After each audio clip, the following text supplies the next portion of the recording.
Well, you're a bit too manky to want to sit in the bag, isn't it? I don't know if he's going to be talking loud enough. You've got overcrowds on or whatever for a moment or two. Did you want to peel off, Kevin, or are you? I'll give it on when we come forward. So you've got your assignment. Hopefully a lot of you have picked up your woodland assignment back from this morning then, and like I say, most of you did pretty well on that.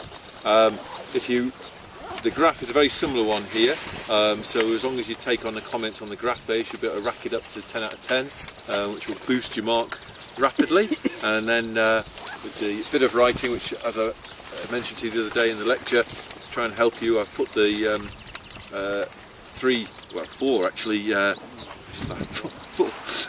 four bits of background reading on Blackboard, so that's enough in total for you to be able to do the assignment. If you want to have a look at anything else, that's entirely up to you, but hopefully that will make it reasonably easy for you.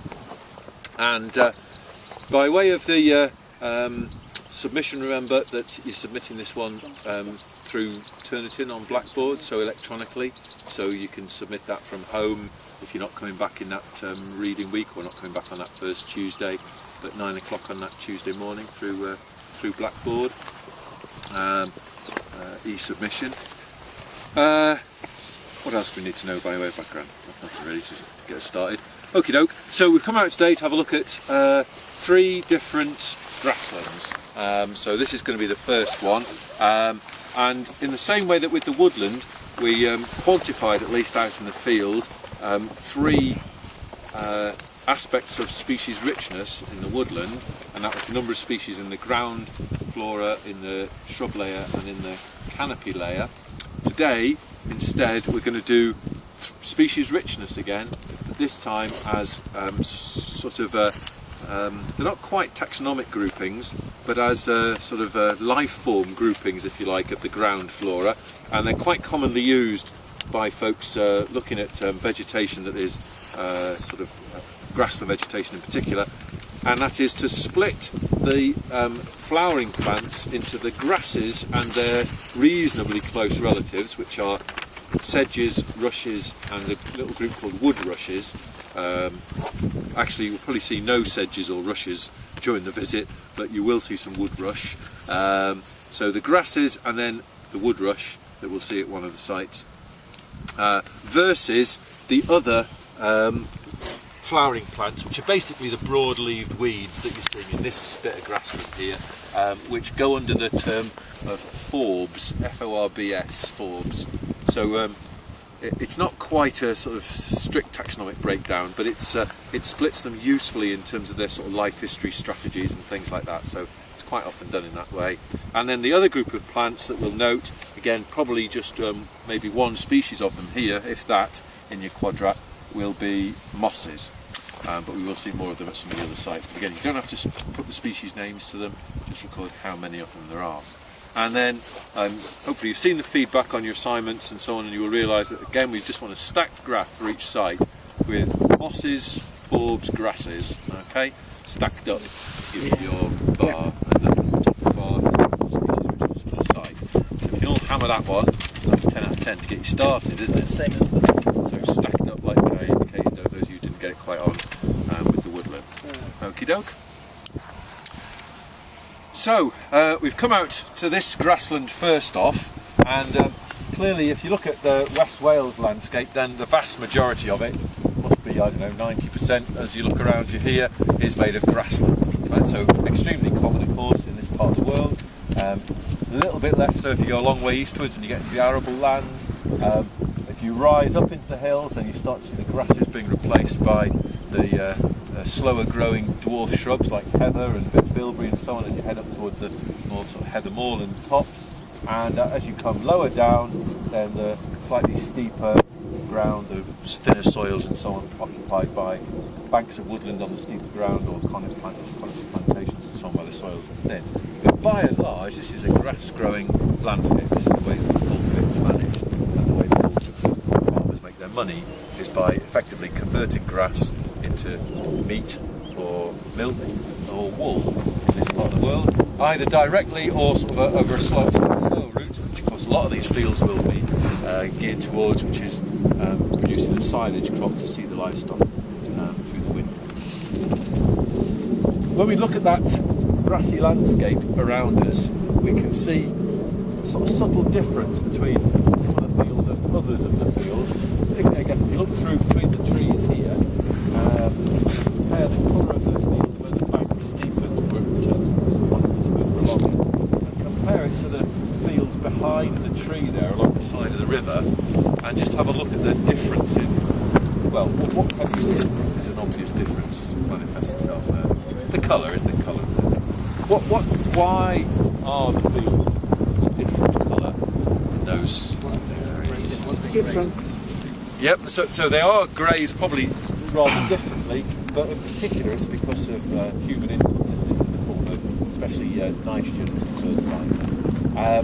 And so we see a difference there. As soon as the ground starts to steepen, the soil's thin, as it becomes less easily accessible for big machinery and so on, then it's, if you like, the intensity of inputs are less, and in particular the amount of fertiliser going on is less, and that manifests itself in the changing colour, which in part is because the species of grass that are present in these systems will change.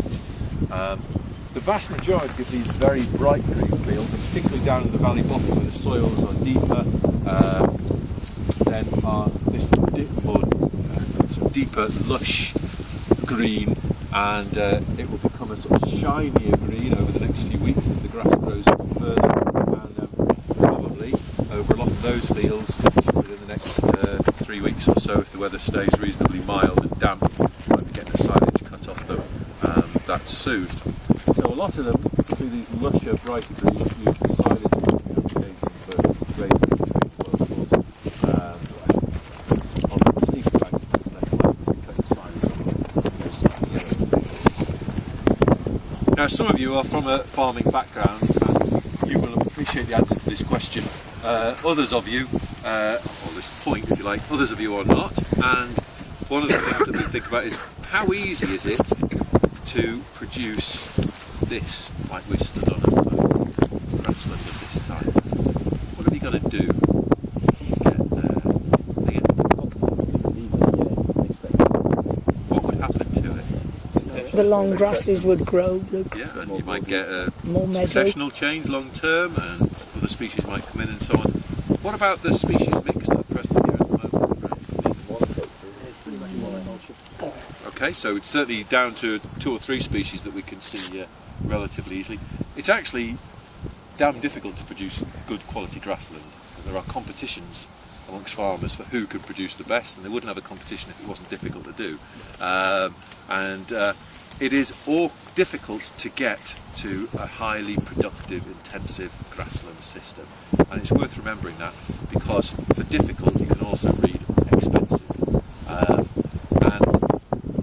we are, of course, dependent upon farmers' ability to produce highly productive, intensive, improved grasslands to manage to produce enough food for all of us. There are so many of us, etc. So where the ground is, if you like, generally too poor, if you like, in one context or another, for arable crops, which are worth even more per hectare, then the tendency is, if it's reasonable quality, to try and produce as much grass as possible. What are the various things you need to do in order to produce a grassland that is as productive? Well, first of all, what do we mean by as productive as possible?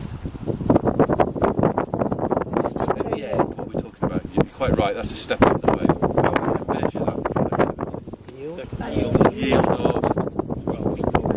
Yield of meat or milk, and as I say, it might be in the first instance you'd see that as yield of grass, if you like, that you put into the stock, and then yield of the stock in whatever units of measure is appropriate for the type of system that you're in.